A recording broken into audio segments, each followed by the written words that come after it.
I'm Frances, and welcome to my channel. I'm reading another Salinger story today, and as a personal homage to Salinger, I'm wearing my blue jean jacket, which this is not the one, but in 1989 when I was reading The Catcher in the Rye and everything Salinger that I could get my hands on when I was 17 years old, I just remember that summer, and I know everyone knows that there's always like an article of clothing that encapsulates a certain period. And I had a 70s Levi's trucker jacket, and I wore that thing to pieces when I was a teenager. It had been my dad's. He gave it to me. I think it had been his in the Navy. Anyway, and I wore that thing to death. And I have been searching for one. It was a Levi's trucker jacket, and I have not been able to find one. This is the closest that I have found. So as an homage to Salinger and my Salinger period, I'm wearing this today. But anyway, I'm reading the story Paula, another rare one. I don't know if this was ever published, and if so, where it was published. But in the copy that I have, which a friend gave to me some time ago, and I'm not sure where he even got these, but there are two places where Salinger makes sort of scratches out what he writes, and he makes a handwritten note on the manuscript. So it's a little choppy in those two areas, but you will still get the gist of the story. So I'm going to read it to you. Sorry, I'm playing with my dog as I read this. Okay, so here's Paula by J.D. Salinger. On the 4th day of May, 1941, Henchner returned home from work at 6:30 to discover his wife sitting up in bed reading. Henchner inquired affectionately, "What's the matter? Don't you feel well?" "Not too well," said Mrs. Henchner, setting down her book. "Oh," said Henchner, "getting up for dinner?" "I don't think so, dear. Do you mind terribly?" "No, no, of course not. What are you doing? Reading?" Admitted Mrs. Henchner. At the same time the following evening, Mrs. Henchner was still in bed. "Shall I send for Dr. Bowler?" Mr. Henchner asked solicitously. Mrs. Henchner laughed her warm, delicious laugh. "I don't think so, dear," she said. "I don't think there's anything he can do." Let's see. "How so? What do you mean?" Henchner sat down on the edge of his wife's bed. "You big nut," said Mrs. Henchner good-humoredly. "I'm going to have a baby." Stupefaction set into Henchner's face, followed by sheer ecstasy. Then quickly he bent to kiss his wife, first excitedly, then tenderly, and he began to make great promises and predictions. But he interrupted himself. "I knew the damn fool was wrong," he exclaimed happily. "What did he say?" "Who, darling?" "Dr. Bowler." "Dr. Bowler," said Mrs. Henchner contemptuously, but not unpleasantly. "Darling, a woman knows whether she's going to have a baby or not. At least this woman." "But I thought—" "Darling, I know. I don't have to see Dr. Bowler or Dr. Who's this, what's this. I know. I always knew I'd know." "I mean, didn't he say that?" Mrs. Henchner laughed gloriously. She reached up two hands and gently took her husband's concerned face between them. "Darling, don't worry," she said Mrs. Henchner, laughing softly. "We're going to have a baby." Finally, leaving the bedroom to wash up for dinner, Henchner called back, "Getting up for dinner, sweetheart?" "No, darling, I'd rather not." Weeks and then months passed, and Mrs. Henchner stayed in bed, leaving it only to make certain small, obvious excursions to her bathroom, to her bureau drawers, to her dressing table. And one afternoon, when Sophie, the housemaid, begged off to see her dentist, Mrs. Henchner, in maroon wrapper and feathery mules, ventured downstairs to see if her Saturday evening post had been delivered. But all her little trips, side and direct considered, approximately 23 hours of the day, 165 hours of the week, 644 hours of the month, Mrs. Henchner resided under counterpane. She breakfasted, lunched, and dined in bed. She read and knitted in bed, all current newspapers and magazines, bags of wool, and graduated sizes of knitting needles within her reach. There was a silver handbell on her night table. 2 shakes of it, and Sophie the maid instantly dried her hands or turned off the vacuum cleaner or sniped her cigarette and literally came running. Sophie received her instructions from Mr. Henchner at the same time he had raised her salary. "Darling, will you come here a minute?" Henchner re-entered his wife's bedroom. Darling, I'm going to ask something strange of you. You'll probably think I'm utterly mad. Hinchner smiled. What is it, little girl? I want to stay in bed, sweet. I want to stay in bed all during my time. 9 months? Said Hinchner incredulously. I want to. Are you furious with me? You are, I can tell. I see that severe look coming on your face. Mrs. Hinchner smiled up at her husband, pursed her lips slightly, and nodded to herself. No, her husband denied quickly. Of course I'm not furious. But why do you want to stay in bed? Why do you want to stay in bed? Mr. Hinchner waited. You'll laugh, accused Mrs. Hinchner gently. I will not. Yes, you will. Darling, said Hinchner, sitting down again on the edge of his wife's bed. What a thing to say.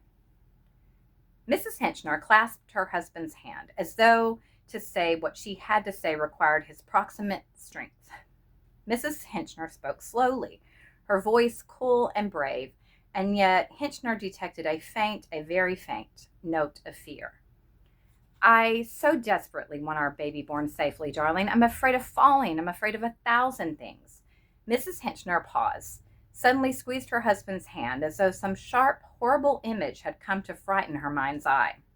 She continued, Cars and trucks and things. I'm so afraid. And if I stay in bed, I'll be saged with my thoughts of you and baby. The word baby, sans the preceding definite article, completely disarmed and waylaid Mr. Hinchner's heart. He replied to his wife in an exceedingly husky voice, but with slight command in his voice. You stay in bed.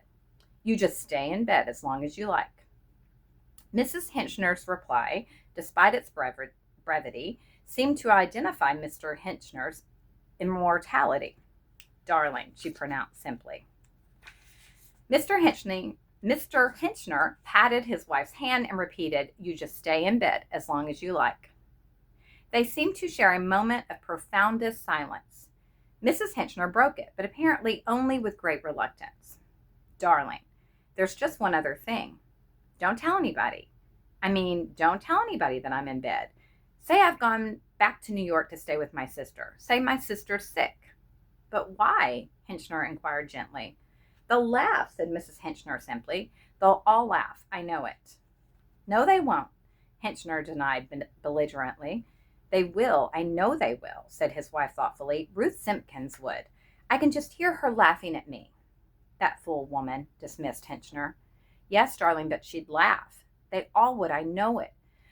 Darling, say you'll tell them I've gone to New York to be with my sister, so they won't know I'm home.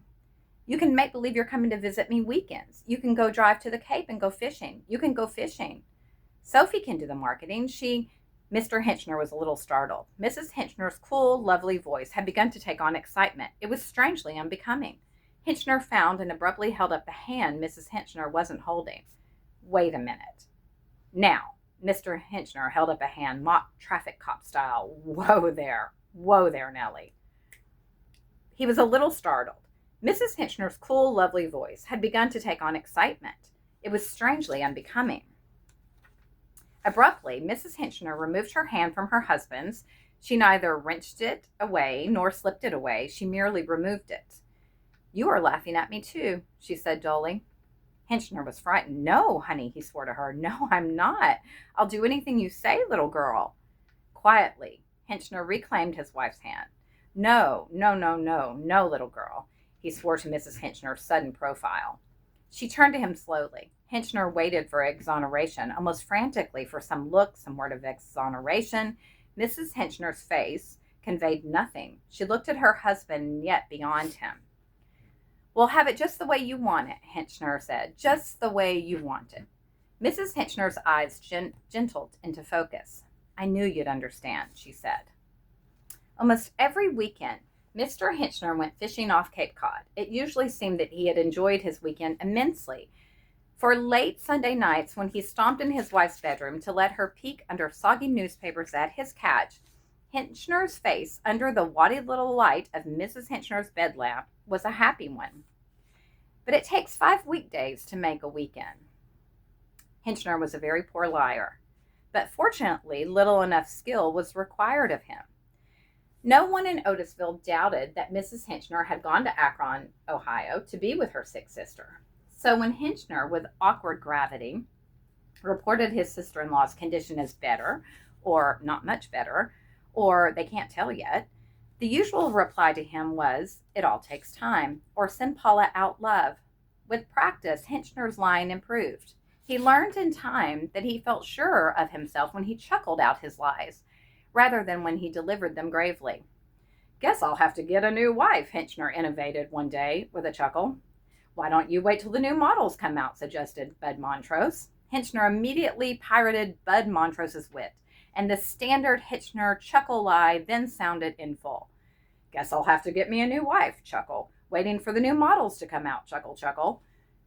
But he never learned to lie expertly enough to rest assured of no justified but extremely loud accusation in a small, crowded room.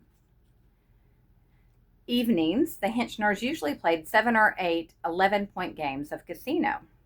Evenings, the Henchners usually played casino. Mr. Henchner sat on the edge of Mrs. Henchner's bed, and a pretty white bed table was straddled gently over Mrs. Henchner's legs.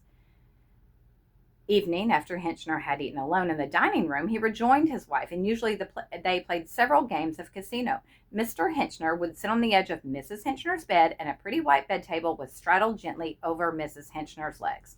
Gradually, they played until 9:30 or 9:45, at which time Mrs. Henchner often said, "Shall we read a little, darling?" "Grand," Henchner often said, and he would cross the room to fetch the book of Mrs. Henchner's choice. Of David Copperfield, Mrs. Henchner told Mr. Henchner, "I love it. I've always loved it. How is it you've never read it, darling?" "I don't know," Henchner said. "Never got the time." "I love it," said Mrs. Henchner, "only I hate the Murdstones. I'll skip all the parts about the Murdstones." "Who are they?" inquired Henchner. "Davy's stepfather and his sister. They're horrible. Wait and see." "No, I'm going to skip the parts where the Murdstones come in." Paula laughed deliciously. And then here, handwritten note on manuscript. Henchner sat back in an easy chair drawn close to David Copperfield, deleting all Murdstone passages. She read magnificently, gruffing her voice to sound like Dan Peggotty's, debonaring it to suggest Steerforth, claimed it for Uriah Heep's sake, jeeped it for the sake of Dora. She was perfectly cast in each role.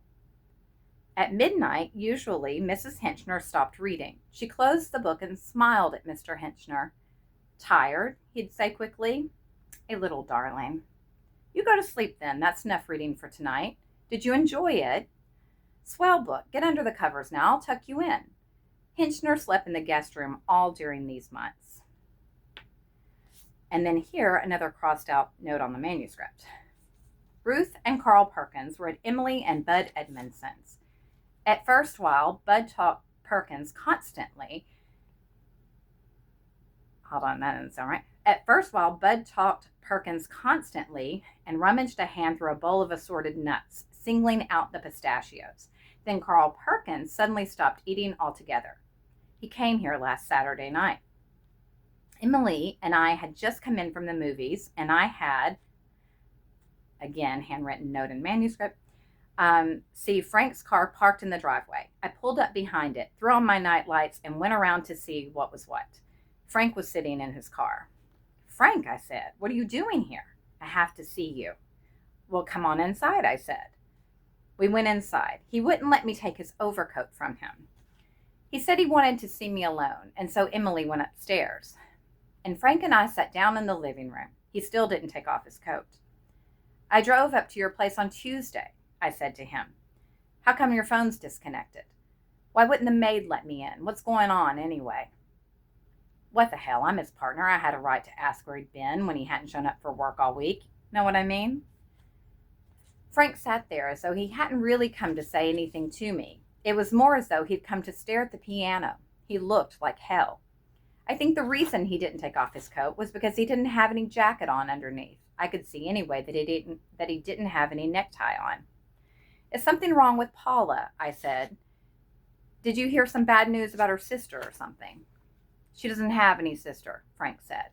"What do you mean?" I said. "That's who she's visiting, isn't it?" Her sister's dying, isn't she? I mean, she's pretty sick, isn't she? Frank shook his head. No, he says.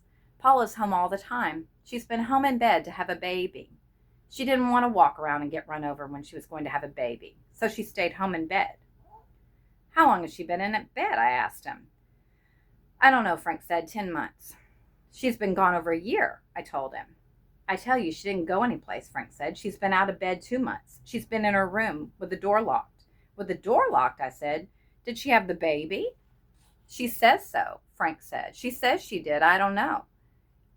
You should have heard his voice. I mean, you could hardly hear him. What do you mean? I said. She says she had a baby, don't you know? She says she did, Frank said, but I don't know. I came home one night a couple of months ago and the door was locked. I banged on the door and asked her if she was fine. She said she was having the baby. Frank said he asked her if he should send for Dr. Paula.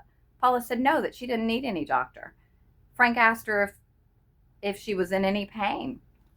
Paula told him she felt marvelous. There was only one thing she wanted him to do. Frank asked her what it was. What do you think she said? She said, go out in the garden and rub 2 roses together. That was all she needed. My God, I said to Frank, you didn't do it, did you? Didn't you send for Dr. Bowler? She said she didn't want me to send for Dr. Bowler, Frank said. She said she didn't need him. Can you imagine? Well, I said, you didn't go out in the garden and rub 2 roses together, did you? He said, yes. What in the hell for? I asked him. She wanted me to, Frank said. So he did it. He went out in the garden and rubbed 2 roses together. Then he runs upstairs to the bedroom. The door's still locked, mind you. And Paula tells him the baby's born, but she wouldn't let Frank come in and see it. It was better for her to be alone with it for a while. Frank asked if it was a boy or a girl. Paula tells him it's a girl. She tells him it's a beautiful girl with blonde hair and blue eyes. Frank asked her if she needed anything. Paula said she didn't need a thing. Frank asked her to please open the door. She wouldn't do it, though. I said to Frank, by God, I'd have broken the damn thing in. Frank just shook his head. He said, I didn't know Paula. She was very sensitive, he said. Well, 2 months went by and still Paula wouldn't let him come in to see either her or the baby. She didn't even let the maid in. She never even opened the door except at mealtime. And then it was only for the maid to shove a tray of food into her. She just stayed in that room with the baby. And Frank, when he came home from the office in the evening, would talk to her through the door. She'd tell him what the baby did all day, how it stuck its foot in its mouth and all that. Frank would ask her if she needed anything. Sometimes she did. The baby needed a crib or the baby needed a bottle. You know, stuff babies need. And Frank would bring the stuff home in his car and Paul would open the door wide enough to let him shove it through without seeing her or the baby. Then one day, Paula tells him the baby should have a playmate. Not exactly a playmate, but it should have some child near it occasionally. She said she seriously believed a child's most formative period was during its infancy. She said to Frank, I'll bet you think I'm crazy. Frank told her no, but was getting damn sick and tired of not being able to see his own child. Paula laughed and begged him to be patient a while. Well, Frank had their maid bring her niece to the house, a little kid about 3 years old, and the kid was allowed to see the baby. Frank says to the kid when it comes out of the bedroom, did you see the baby? Yeah, says the kid very emphatically. What'd it look like, a little girl, eh? Frank asked her. It's a little baby and it can't talk. The kid said it was a little baby and it couldn't talk and it was in a crib sleeping. You know how kids talk. Well, a couple of weeks later, Frank busted down the door.